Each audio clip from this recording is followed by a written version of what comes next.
శిల్పక పండ్లు తేనె మామిడి పండ్లు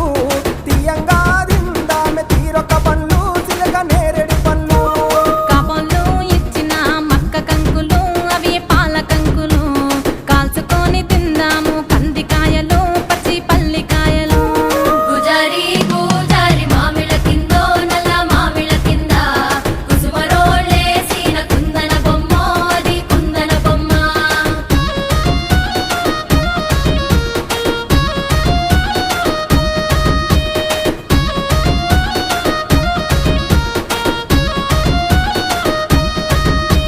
బెస్తోలు పెట్టిన పచ్చి చేపలు అవి వట్టి చేపలు కమ్మంగా